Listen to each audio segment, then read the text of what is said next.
When we think of strength today, we often think of loudness, power, wealth, influence. But in the Bible, some of the greatest men were shepherds, not warriors with swords, not rulers with crowns, just men in the fields, watching over the vulnerable, fighting off wolves with nothing but a staff and resolve. The shepherd, he didn't ask for recognition. He didn't go viral. He was a man of quiet strength.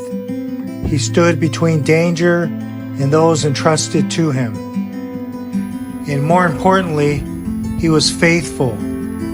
Faithful to the calling. Faithful to his flock. And faithful to God.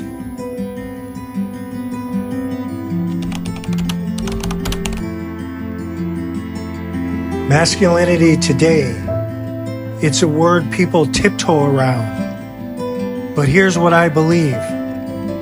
The answer to broken masculinity isn't to erase it, it's to restore it.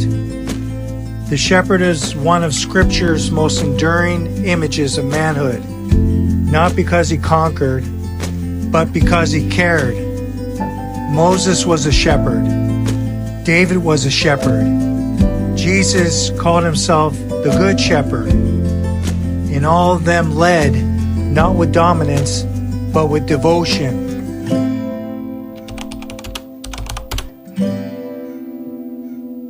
A lot of young men today are lost. They've been told their strength is dangerous, that their leadership is outdated. Many grew up without fathers, without ever seeing what faithful strength looks like. So they search for meaning, for identity, for brotherhood. But here's what I've seen. They don't want to conquer. They want to belong. They want a place where faith, marriage, and family aren't punchlines, but lifelines. And that's part of what drew me to the Philippines. In the Philippines, I saw something different. Homes where generations lived under one roof. Tables where families actually shared meals. Faith that wasn't hidden, but lived out. And I saw men, ordinary men, leading their homes with humility, with consistency, with quiet strength. That reminded me of the shepherd. Because masculinity isn't about dominance. It's about service. It's about standing watch. About being faithful when no one's watching.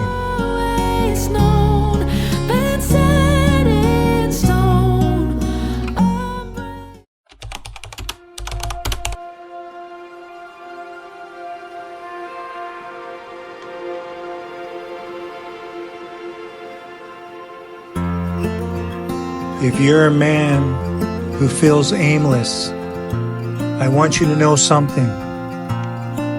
You were made for more.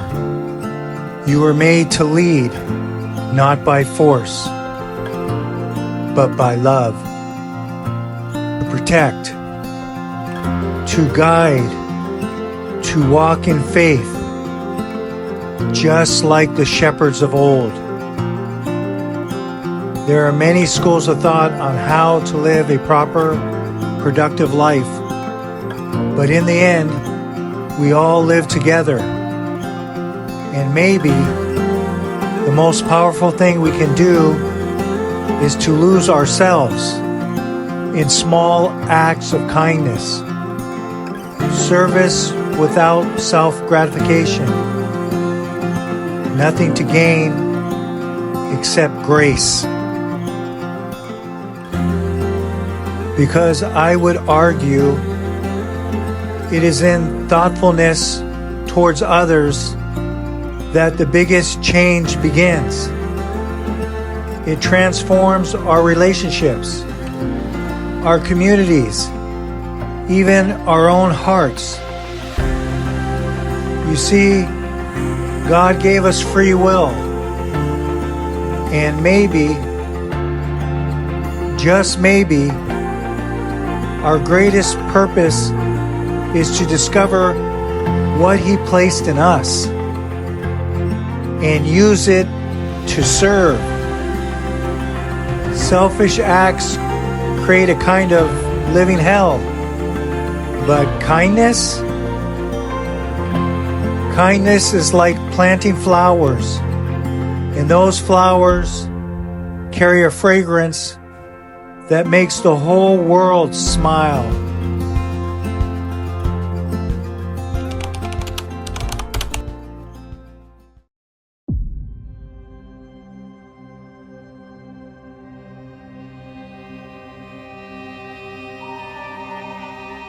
The shepherd never wanted fame. He didn't chase applause. He wasn't concerned with how many people followed him, but with how well he followed his calling. In a noisy world that rewards the loudest voices, maybe what we need most is the quiet strength to just be faithful, to show up, to stand guard, to walk in love, even when no one is watching. And maybe it's not in the big moments that we become who we are, but in the small ones. How we treat the people in our homes.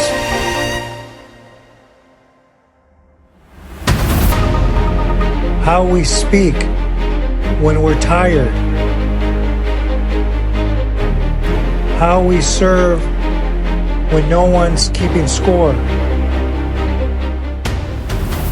Because in the end, a good life isn't built on likes or shares or status.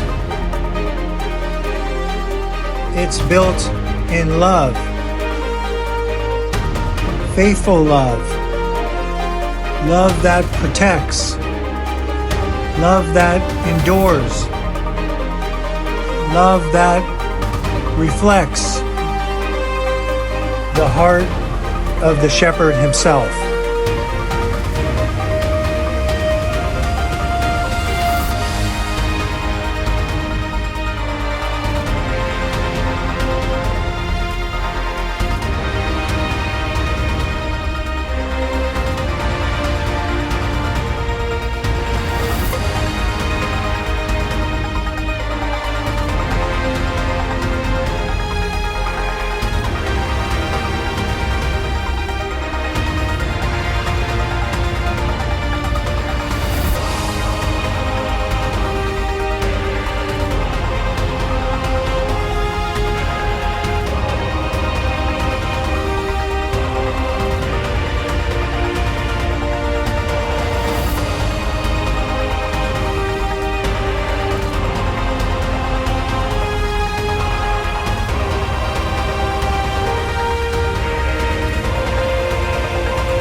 What could I do without your love?